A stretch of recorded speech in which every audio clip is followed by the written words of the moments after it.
What did we talk about last week? I don't remember. I forgot. Jesus. Austin's the only one that knows that he wasn't here. What? What did we talk about last Austin's the week? only one that remembers and he's not here. He wasn't there. What are you talking about? You usually remember, and you Oh, went to your I ears. was like, I'm so lost. I remember last week. Not ashamed to be.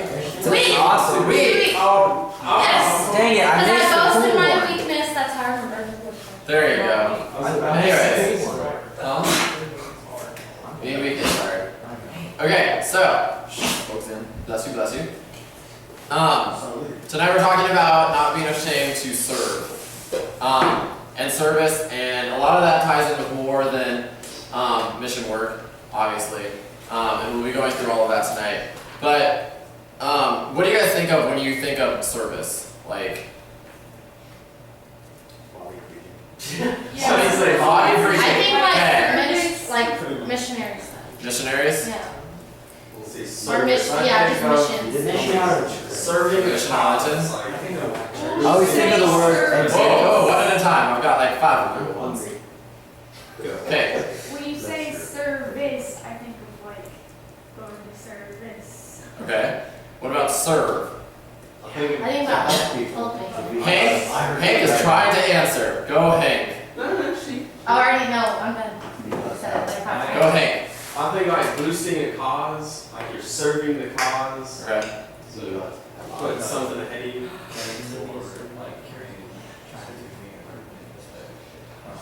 So boosting a cause, making an improvement. Zeke. Going to serve a restaurant. Restaurant. Food is very good. Think about giving food to the less fortunate. Giving food to the less fortunate. I Austin. always, to me, like when someone says the word serve, I think of the word example. Example. Yeah. Good. So those are good ones, guys. So, and I think you guys kind of hit both of them. There's kind of serving the Lord, which you guys kind of talked about by doing mission work and boasting in that, and then serving others, like restaurants, or those who don't have food. So we're going to kind of look into those.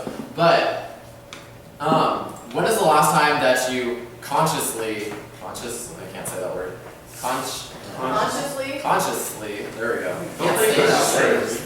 Is that the first time? Did I?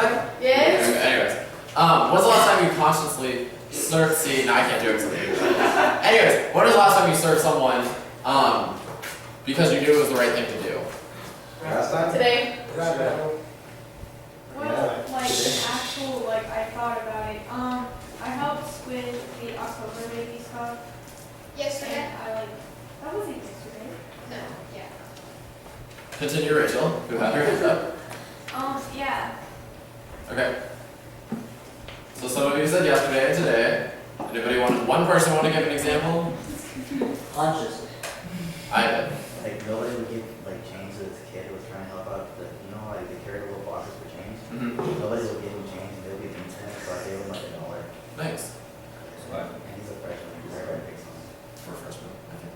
I know. He's my friend. So take that a step further. So you're helping others out. When's the last time you served God without wanting the glory to go to you? Well, And you can answer this or you can just think about it. Love those. So when was the last time you served God and you knew what you were doing was glorifying God and you weren't looking like, hey, look how cool I am when you were doing it? So Ashley had her hand up. there's this tutor in my class for Avid, and he like, I just asked him if he went to church, and he said, no, what's God done for me? And like, so we got into this whole conversation about it, and then like, in the end, he promised me he'd go to church on Sunday. But I haven't seen him since then. But we had a really good conversation, and I hope it opened his eyes too. So.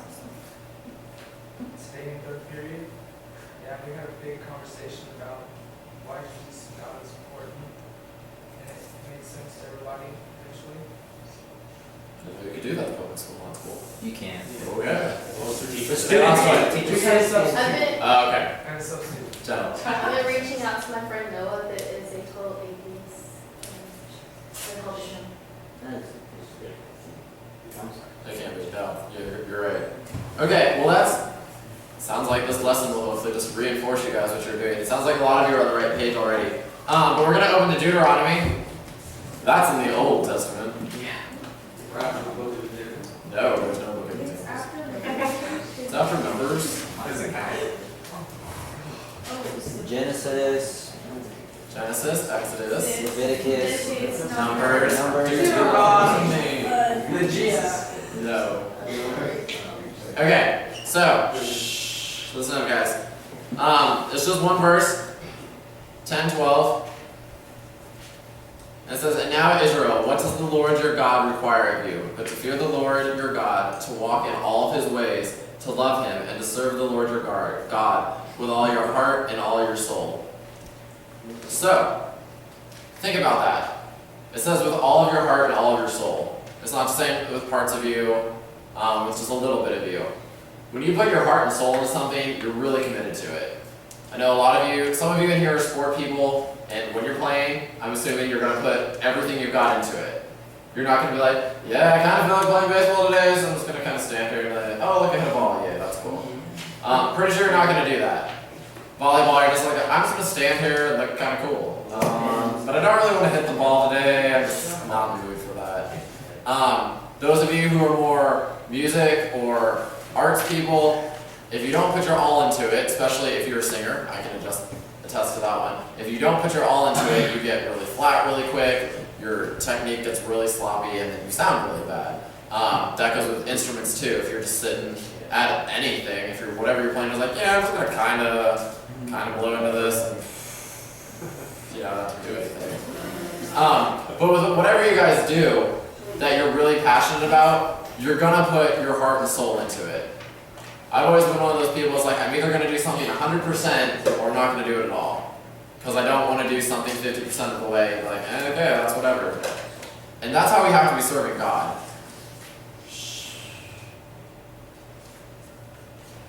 And this is something I really harp on all the time. I talk to the praise man about it, not every week, which I find me to do more, but one of those things, when you're coming in here, especially if you're going to lead in any sort, and this is kind of, if you're going to be a leader in anything, whether it's sports, school, at church, or wherever, I tell the praise band, it's like, you need to check your attitude at the door.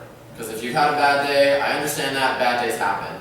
But if you're going to come into here and have band practice or Wednesday night or whatever's going on with that bad attitude, how is that going to serve God? How are you going to be able to be a leader to the rest of the youth if you've got a chip on your shoulder?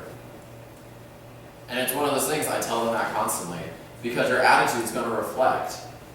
And how can you serve God if you're like, well, my day was just horrible? Okay, you had a bad day. That's understandable. Life happens, bad days happen. But are you going to let that one bad event or a couple bad events in your day ruin everything? Think about it. When you have a bad day, it's usually one thing that starts it. And then because you're aggravated about that one thing, it turns into a bigger thing and bigger thing and bigger thing. It's like the snowball effect. It's just going to grow and grow and grow, even though it's just this one little thing that happened. So that's why you kind of have to get rid of that and be able to focus. And I told the interns that this summer when they were leaving out. It's like you have to constantly be watching your attitude and seeing how you're serving. Because if you're going to go up there and be like, hey, it's my week and I'm going to do what I want, and y'all are going to listen to me right now. I'm pretty sure, and I can attest, that most of you are like, that's cute, okay, I'm going to go back over here and talk now.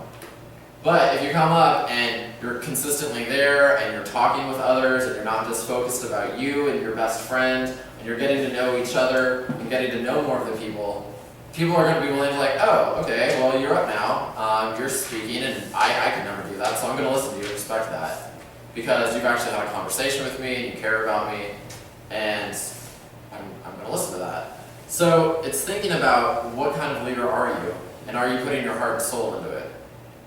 And I challenge you guys so often to be getting into God's Word and reading His Word and learning it and memorizing it and putting it in your heart. Because that's what we need to be. We need to serve our God like that. So, it's easy to say you're serving God when you're at church. Like, yeah, I'm nice to everybody that I see at church. And I'm a good leader. I don't curse anybody out during soccer when they push me. Which I hope none of you did. I didn't hear anything. But serving God is more than just when you're at church. You can't, it's not an on-off switch. if you're committed to being a Christ follower, you have to serve God 24/7. So the question is, you all know how you are at church, and I can attest to how most of you are at church. You seem very committed, you're focused for the most part, you all have your moments when you're like something shiny. Where's the shiny? And as most of you just did that too before I even started, so that was weird. Anyways, so for the most part, you guys are very focused and wanting to get what you can. But how are you serving God when you're at school? And you said Bible study, but it's more than just Bible study. How are you treating people around you? How are you treating the atheists that you're surrounded with? Are you judging them like we talked about last week? Or are you being able to be on the same level and just talk to them as a person? It doesn't matter that you don't believe in what I believe in. That I can be there and talk to you and help you understand what I believe in, maybe open up your eyes. Or are you that person going around, well, I'm better than you, I'm a Christian, what now? Just kind of walking around doing that. Because you're not serving God if you're acting like you're better than everybody else. For those of you who have jobs, and even if it's just odd jobs, I know some of you guys do yard work throughout the summer, and whatever your odd jobs are, or if you have a job that you're constantly at, how are you serving God there?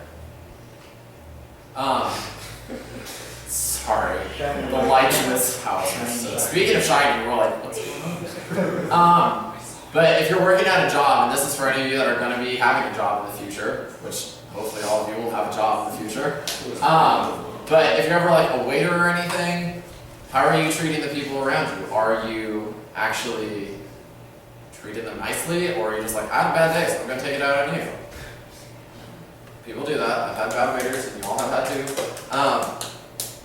But the last one, I think, is the one we forget about the most. How are you serving God around your family? And everyone's like, well, it's my family, so I can let down my guard and just really do whatever. It really doesn't matter.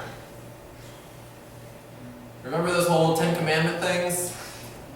Pretty big. Honor your father and mother. Go down there. And that's a hard one sometimes, because you're like, I'm a rebellious teenager and I know everything. Sorry kids, you don't know everything. Contrary to your beliefs, no. And it's one of those things, guys, if you truly want to glorify God, if you want to be of service to Him and show what you're learning in church, in your own devotion time, and your other Bible studies that you guys do, if you really want to show what you are learning about Christ and the character of Christ and what you're trying to be, your family is the first place to start. Because they see you when everything is great.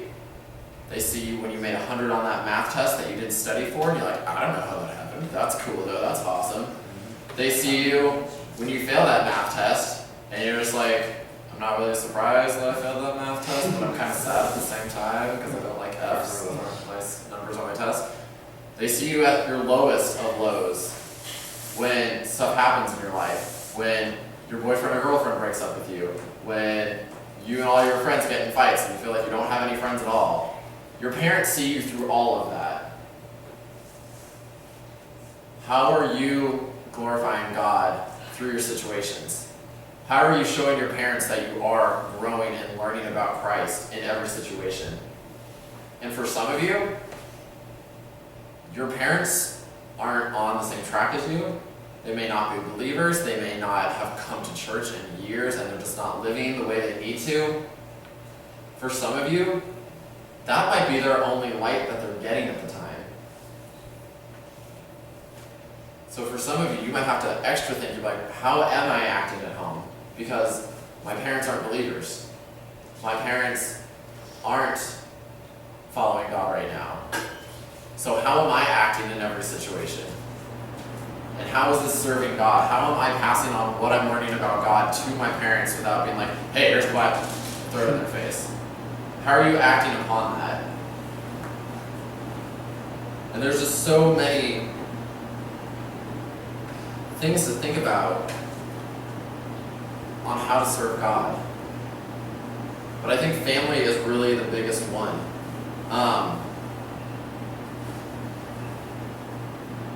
Because like I said, they're there through the highs and lows. And yes, you guys are going to butt heads because most of you are going through that I'm changing a lot phase. I'm changing a lot phase. Just kind of throw that out there. Hope you guys got that one. And you guys are going through a lot, and you guys, a lot of you do think you know everything. I did. But none of you do, so I don't know anything, and I'm past that growing phase. But sometimes being the bigger person, guys, sometimes really serving God is just like, I can't win this fight right now. And sometimes being the bigger person and serving God is, I can't win this fight, so I'm just going to be quiet. I'm not going to say the first 7 million things that pop in my head because I think I'm right. Remember we talked about being silent a few weeks ago? Sometimes we just need to be silent. Think about it, sometimes in the scriptures when the Pharisees and stuff were attacking Jesus, did he just lash it right back at him? Many times he was just silent or said very few words. And they're like, what just happened? And it caught them off guard. And that's really, they're like, how do I respond to that now? So think about that. Again, reading your scriptures and knowing how Jesus reacted to things. You should be living that lifestyle and serving God by glorifying Christ. And glorifying God in your actions that you're doing. The other side of service, guys, is obviously, like you guys were saying, mission work, serving others. So let's go to John chapter 13. I hope I put the right chapters in there. Okay. I was thinking about it, I was like, I don't know if I typed the right chapter in there, so we're going to find out right now. But we're in John chapter 13. Okay, and we're reading 1 through 17, so buckle in and let's get going. Now before the feast of the Passover, when Jesus knew that his hour had come to depart out of this world to the Father, having loved his own who were in the world, he loved them to the end. During supper, when the devil had already put it into the hands of Judas Iscariot, Simon's son, to betray him, Jesus, knowing that the Father had given all things into his hands, and that he had come from God and was going back to God, rose from supper. He laid aside his outer garments and taking a towel, tied it around his waist.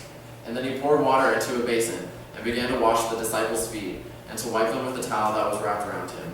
He came to Simon Peter, who said to him, Lord, do you wash my feet? Jesus answered him, What I am doing you do not understand now, but afterwards you will understand. Peter said to him, You shall never wash my feet. Jesus answered him, If I do not wash you, you have no share with me. Simon Peter said to him, Lord, not my feet, only but also my hands and my head. Jesus said to him, The one who has bathed does not need to wash, except for his feet, but is completely clean. And you are clean, but not every one of you. For he knew who was to betray him. That was why he said, Not all of you are clean. When he had washed their feet and put on his outer garments and resumed his place, he said to them, Do you understand what I have done to you? You call me teacher and Lord, and you are right, for so I am. If I then, your Lord and teacher, have washed your feet, you also ought to wash one another's feet. For I have given you an example, that you also should do just as I have done to you. Truly, truly, I say to you, a servant is no greater than his master, nor is a messenger no greater than the one who sent him. If you know these things, blessed are you if you do them. So it says right at the end, a servant is no greater than his master, nor a messenger greater than the one who sent him. If you know these things, blessed are you if you do them. None of us are above our masters. So none of us are above God. That's a great reminder of the last song we did. It's not about me. It's not about anything I do. It's all about you. And everything that we need to be doing is for you. And just keeping that in mind. But there's so many times we try to take that look and saying, no, I know better than God. I'm making these decisions with my life. This is what I'm doing. I'm doing this, so be it. Generally, that doesn't work out for us. if you've had those situations in your life and you've tried to take over, they generally fall flat on your face and they don't work well. And we've talked about this passage before, and it's one of my favorites to illustrate this, that he said, if I don't wash your feet, how can I expect you to go wash other people's feet? That's paraphrased. But that's what he's saying. He said, I'm respecting my Father's commands to me, and I'm going to cleanse your feet. And as we've talked before, back then they didn't have tennis shoes and cool sneakers. They all wore sandals and they walked everywhere. So their feet were always disgusting. And that's why he said that you could have bathed today and most of you is clean, but your feet always won't be. Because of the fact that you're walking around in the dirt. So he laid down any pride that he had, any idea of, I'm better than this, I don't have to do this, and he washed their feet. And that's how he was serving God. He was serving others. And I think so many times, I know this is really on my heart because I've been doing a lot of preparations for the Uganda trip coming up. And just thinking about what we're going to be doing and just thinking back to all my other experiences with mission stuff. And if you ever go into a mission experience, whether it's feeding people lunch or going to a third world country and doing whatever needs to be done, you have to put yourself at the bottom because you're not above any of it. But take a step further. How many of you have ever walked by a homeless person and just said, well, I'm better than that, and I'm never going to be that. And they clearly are just getting money for booze or whatever. But at the same time, you don't know. And that's been a burn on my heart since I've been here because I'm constantly by more. That sounds weird. I drive by them more often than I have when I was in Colorado because I live right off the interstate and they like to stand there a lot.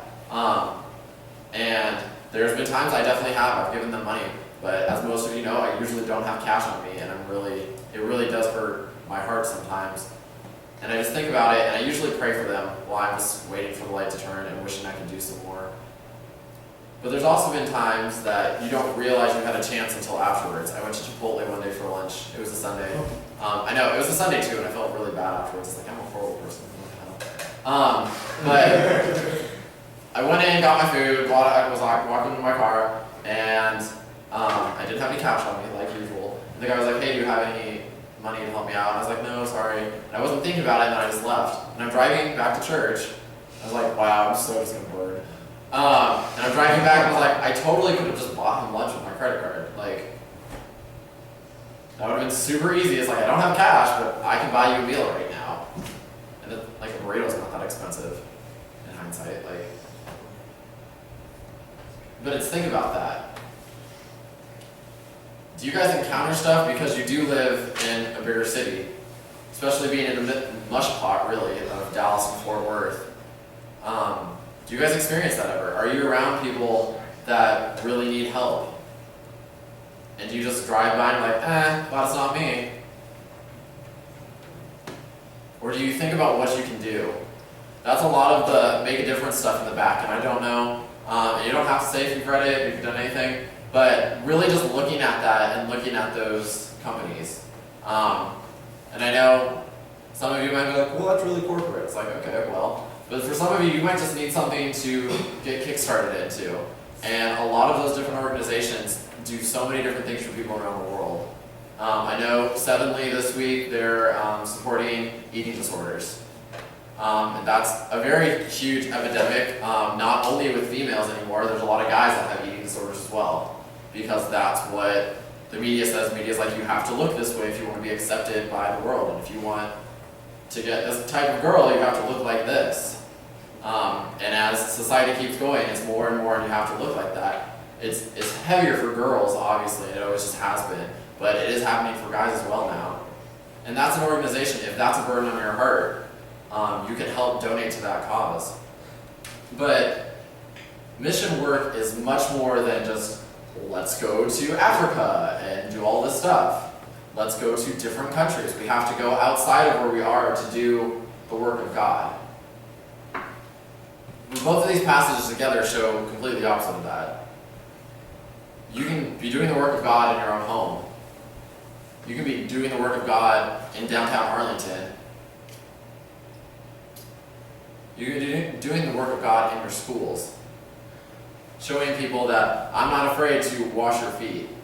Not technically, like, not physically wash their feet, but I'm willing to do whatever I need to that I can help you and show you that I am here for you. To show that I am willing to lay myself down to show you the God I serve. Because my God would do that for me. So we need not to be afraid of that. And I really encourage you guys, we're going to be doing more mission stuff coming up. Because we're kind of doing it every other month, we're having a fellowship, we're having a mission time. And even if you think it's small, I know we had a great small group when we did, we handed out flyers for 633 and then we came here and kind of cleaned up. And it was a small group and some people were like, yeah, I don't want to go do that because we're just doing stuff around the church. But we had a really good time. We were able to make it fun and and talk to people. I was driving around the girls, and I know Jenna had a couple. It always happened to Jenna. She's like, I've got people that are asking me questions. And it was just that face-to-face time you had, being able to do that. But at the same time, I know up at the church there was a couple people coming and going, and they could have been like, what are they doing over there? And it's just like, we're cleaning the youth house because this is where we meet, and we want it to look good. Like, we don't want it to look junky. So it was really good. And we're going to have more opportunities like that, guys. But just remember that regardless if we're going to a huge night shelter and feeding thousands of people, that's great. And that's exactly what we need to be remembering to do, to always put ourselves last. But even just, oh, we're just going to the church and clean up. That's cool. I can do that. Oh, we're just going to a park and picking up trash in the park. Well, there could be people there that need to hear about Christ. And they'll be like, hey, what are you doing? I'm like, oh, we're just picking up trash. We're not getting anything out of it. It's nothing for us. We're just glorifying our God. And some of them won't want to hear anything about that, and some of them will. But every place you go, guys, even right now, as you guys are going to be going home, you're going to be getting to your cars, your parents are going to be picking you up. How are you going to be showing God to them? How are you going to be remembering what you've learned tonight and taking it to your families? And then as you wake up tomorrow, go to your schools, and then this weekend, whether you're going to sports events or hanging out at the mall with your friends or going to the work retreat or whatever you guys are doing, how are you going to be showing God and just serving? Who knows, at the work retreat, they said we could be painting, we could be tearing down a house and rebuilding it. I seriously doubt that's going to happen. But it's one of those things. You could have something small you think you're going to do that's going to end up being this tedious task, like going up and finding every single gum wrapper in the whole place and having to pick it up. And that could be like, wow, and you can only pick up gum wrappers. Like some big rule. So you could either like, well, this is the stupidest thing. Why did I waste my time to come down here and do that? Or you can be like, this is super fun. And you just make the best of it. And that goes with everything. You're like, why do I have to go home to my parents again? I already saw them today, and just nag on me every time I see them. Or you'd be like, wow, I can't wait to tell my parents what I learned tonight. And just share that with them. And maybe they'll help keep me accountable. Because, yeah, sometimes I'm not really doing that great at home. We're just thinking of all the opportunities you guys have. So as we leave tonight, just take these two sections, Deuteronomy 10:12, and then John chapter 13. And just remember those, guys. That if you ever want to be a leader, if you ever want to be a leader in anything, whether it's here, school, life, that you have to be able to meet your workers at the same level. Because whatever you're doing here is ultimately for God. It's not here to glorify you, like, look how awesome I am. Constantly remember that everything you guys are doing here is a service to God. Let's pray.